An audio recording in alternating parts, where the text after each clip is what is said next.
podelili priznanja za uspešno prenovo objektov. V Črnomlju letos šole in vrtca še ne bodo gradili, mladi o kmetijstvu, prometu, okolju in energetiki.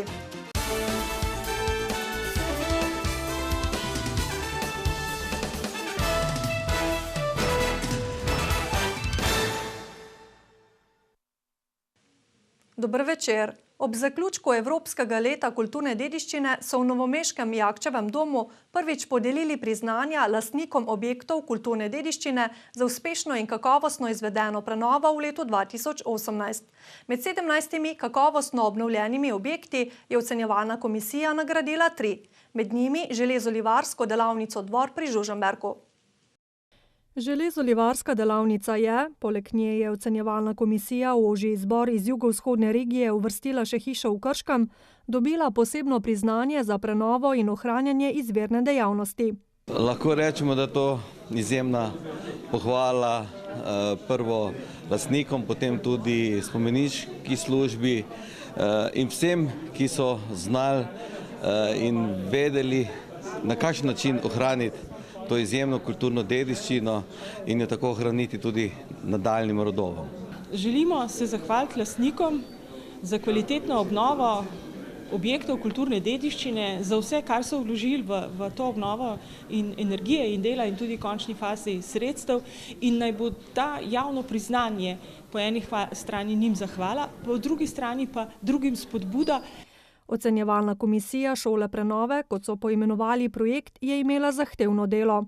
Zdaj, ta glavni kriterij je bila celovitost, to pomeni, da je res bila prenova narejena tako, kot mora biti, od ozdravitve gradiv do zavarovanja gradiv pred propadanjem, do jasno posodobitve, mi to vemo, da mora biti, ampak da se pri tem posodobljanju najbolj ohranja avtentičnost, to je izvornost.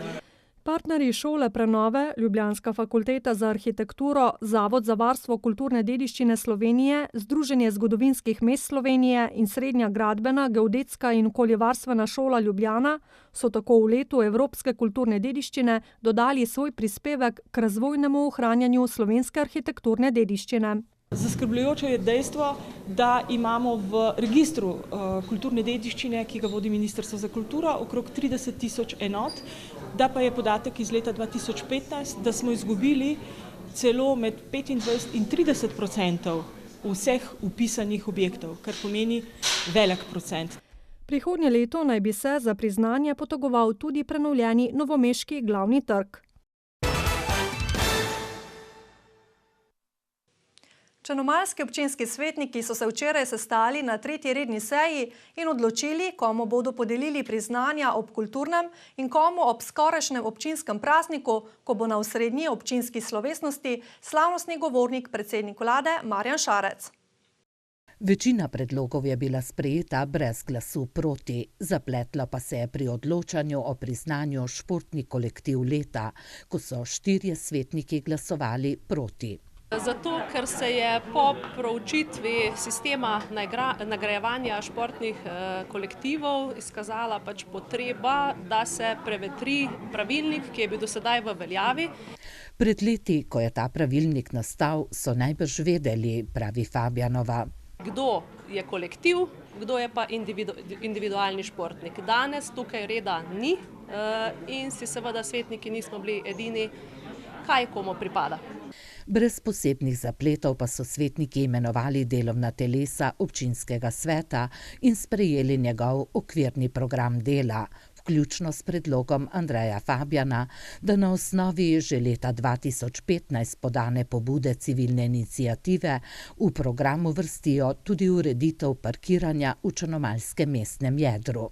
Mene žalosti to, da se v preteklosti, ko je bila ta pobuda sploh dana s prvim podpisanim gospodom Rizničem, ni sploh uvrstila na dnevni red občinskega sveta ali da ni zagledala luči v naših strokovnih službah na občinski upravi, ker 400 podpisov se vendarle zasluži vsej razgovor za pobudniki te civilne iniciative.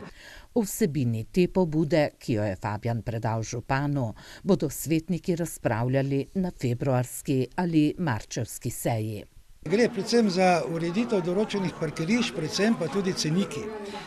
Na včerajšnji seji pa so svetniki nanizali tudi veliko pobud in vprašanj, na katera pričakujejo odgovore na prihodnji seji. Med drugim je Matej Banovec predlagal, da v eni izmed enot črnomaljskega vrtca podaljšajo delovni čas do 17. ure, saj starši, ki se vozijo na delo izven Črnomlja, in teh je veliko, do 16. ure težko pridejo po otroka. Že na včerajšnji seji pa je župan Andrej Kavšek odgovoril na vprašanje nekdanji županji Mojci Čemas Stjepanovič, kako potekajo pogajanja s potencialnim zasebnim partnerjem pri gradnji vrtca Loka. Kot je dejal, ne bodo šli v javno-zasebno partnerstvo, se ne morejo pristati na to, da bi gradnja vrtca znašala 8 milijonov 900 tisoč evrov. Kot dober gospodar želim vedeti, kaj dobim za koliko denarja. Jaz pač ne kupujem mačka v žaklju. O pregledu projekta in dokumentacije so namreč ugotovili, da niti ne vemo, kako to izgleda. Videli smo samo tiste velike cifre in na ta način ne moremo. Tako da bomo šli v revizijo projekta oziroma bomo začeli znova od projektne dokumentacije naprej in potem seveda ne bomo šli v javno-zasebno partnerstvo, vendar je to vsem po kmečki logiki jasno, da je to najdražja varianta. Glede na to, da je občina kreditno sposobna, se bodo gradnje vrtca lotili s pomočjo kredita, dodaja župan. Kot kaže, pa letos ne bodo začeli niti z nadomestno gradnjo v črnomaljski osnovni šoli Loka. Pri šoli Loka je pa zdaj nekako smo prišli z ministrstvom do nekega konkretnega zaključka, kaj je potrebno in oziroma kako je potrebno pripraviti projekt, da bo jasno vidno, kaj je na nek način naloga financiranja države in kaj je naloga financiranja občine, tistega, kar je nadstandardno. To bodo z revizijo projekta jasno razmejili, pravi Kavšek, ki na osnovi zagotovil na ministrstvu verjame, da bo potem vlada, šlo bo namreč za vladni denar, takšen projekt potrdila. Vendar težko verjame, da bodo z gradnjo pričeli letos. Ja, v proračun bomo sicer tudi dali že del za izvedbo, predvsem s tem namenom, da bomo lahko zbirali ponudbe za izvajalce. Pravi Kavšek in dodaja, da se bodo letos morali lotiti tudi revizije projekta dogradnje osnovne šole Dragatuš. Zdaj pa v Trebnje. Na tamkajšnji občini nameravajo drugi del industrijske cone Trebnje opremiti s komunalno in cestno infrastrukturo v vrednosti 1,3 milijona evrov. Zanimanja za gradnjo v njej je namreč precej, pravi župan Alojzij Kastelic. Do konca meseca naj bi se zainteresirani kupec odločil, ali bo v coni kupil 3 hektare zemljišča, pojasnjuje župan. Zdaj vidite, da REM gradi že približno 4 hektarje pokritih površin, to ni kar tako, to se pravi, to je ena največjih stavb v naši občini, če se tako vzame. Dolgoročna želja na občini je sicer, da še približno 30 hektarjev zemljišč namenijo gospodarskim in obrtnim dejavnostim. Najprej bo treba za to območje narediti občinski podrobni prostorski načrt, ki bo zavzemal del industrijske cone, del tudi obrtne cone, podvoz pod železnico. To se pravi, in to bo za prihodno desetletje, to se pravi, tisti nek temeljni projekt infrastrukturnega razvoja. S tem je, kot pravi župan, povezana tudi izgradnja vzhodne obvoznice Trebnjega. Na občini namreč poskušajo slediti razvoju gospodarstva z zagotavljanjem potrebne infrastrukture. Tako sodelujemo na zahodnem delu s TPV-jem in temom za vzpostavitev te navezave zahodne. Tukaj na vzhodni strani, to se pravi, bodo naši partnerji ravno tako industrijska cona, kajti njim je tudi, to se pravi, v velikem interesu, da čim hitrejšo navezavo na avtocesto. Ker bo šlo za velike naložbene projekte, pri tem računajo tudi na finančno pomoč države, ki tovrstne projekte podpira, še dodaja. Na pobudo evropskega poslanca Franca Bogoviča se je pred 3 leti v Posavju začel projekt Zavezništvo za mlade. Povezuje šolajočo mladino s podjetji, da odkrivajo medsebojne interese in možnost vplivanja na skupni razvoj po vzoru najbolj razvitih evropskih držav pri zaposlovanju mladih. V projekt je vključenih več kot 10 podjetij in vse srednje šole v regiji. Cilj je, da mladi spoznajo evropske teme. Odločili smo se za kmetijstvo, okolje, promet in pa tudi energetiko.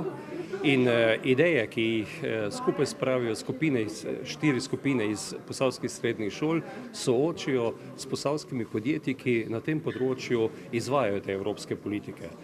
Vprašanja dijaki naslovijo na raziskovalni oddelek Evropskega parlamenta in podajo svoj pogled na ustrezno usmeritev razvoja v omenjenih področjih.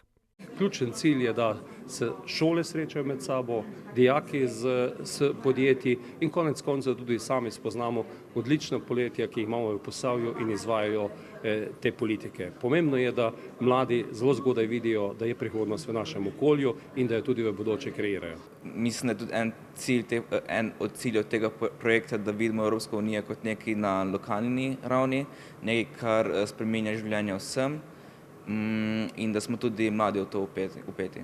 Podjetje Vili Štadler iz Krškega je v svetu vodilno po tehnologiji mehanske obdelave odpadkov in sodeluje v zavezništvu za mlade. So pa res taki projekti dobri iz tega vidika, da mladim predstavimo, kaj delamo, se vključijo oni tudi v naše procese, da vidijo, kaj delamo in da tudi mi na koncu, da najdemo in se povežemo z mladimi kadri, ki so tudi potem potencialni za zaposlitev v našem podjetju. Vzporedni rezultat je oblikovanje programa za mojstrsko šolo skozi projekt Erasmus+, za kar so pridobili 350 tisočakov. Nosilka projekta je Obrtno-podjetniška zbornica Krško s partnerji iz Srbije, Hrvaške in Nemčije. Program bo spisan do avgusta. Potem je pa na vrsti naša država, da se to implementira v zakone, potem pa izvedba. Projekt Zavezništvo za mlade je lahko v pomoč pri kreiranju izobraževalnega procesa, da bo služil tako potrebam gospodarstva kot sodobne družbe v celoti, je še dejal evropski poslanec Franc Bogovič. Kako lahko mladi v sodelovanju z mestno občino ter številnimi društvi in organizacijami prispevajo k lepši prihodnosti novomeške občine? Kakšne možnosti in priložnosti se jim ponujajo na različnih področjih? O tem je danes tekla beseda na okrogli mizi, ki jo je pripravila dijaška organizacija Gimnazije Novo mesto. Gimnazijci so medse povabili prvega moža občine Gregorja Macedonija, predsednika Društva novomeških študentov Jana Krulca in vodjo območne izpostave JSKD Klavdijo Kotar. Pravzaprav namen te okrogle mize je nekako približati lokalno politiko oziroma dogajanje v občini mladim, tako na različnih področjih, tako na kulturnem področju ali pri športni infrastrukturi. Začeli so s prometom oziroma cestno infrastrukturo ter nadaljevali štipendijami, zaposlitveno in stanovanjsko tematiko. Lokalna politika mora zaznati, da se mladi zanimajo za vsa ta področja, je izpostavila Anja Mitrovič. In da bi nas mogoče postopoma lahko začeli tudi vključevati v neke svoje odločitve in da vidijo, da imamo tudi mi nek nov pogled na svet in neke predloge, ki bi jih lahko upoštevali. Izzivi največji v Novem mestu so predvsem udejstvovanje samih dijakov in študentov. Programa načeloma je dost, tudi mi ga izvajamo ogromno. Problem pa je, kako se zdaj soočati z tem, da mlade ne zanima toliko pač te kulturno udejstvovanje, recimo. Urh Šadl meni, da bi lahko v občini postorili več na področju športne infrastrukture in prometa. Dolgi zastoji, pa tudi precej poškodbe cest in se to potem tudi zjutraj precej zavleče. Pač predvsem ta mestni prevoz je dokaj problematičen. Priložnosti za mlade v Novem mestu je veliko, tako na področju kulture, športa kot mladinskih dejavnosti nasplošno, je poudaril župan, ki pa se zaveda, da lahko še marsikaj nadgradijo. Prav gotovo imamo rezerve na področju infrastrukture za mladinsko dejavnost. Tukaj vemo, da je lansko leto zaprl vrata klub Lokal Patriot, ki sicer ni bil samo za mlade, ampak tudi za mlade. Tukaj občina že naredila prve rešitve, mi smo kupili nove prostore, ki bo šli letos v prenovo. Prav tako si bodo prizadevali za bazen in dodatno športno infrastrukturo, je dodal Macedoniji, ki se z mladimi tudi strinja, da mestni potniški promet še ni na ravni, ki bi si jo želeli. Toliko iz uredništva novic za danes. Vabljeni v našo družbo spet jutri 15 pred 19. Pa lahko noč.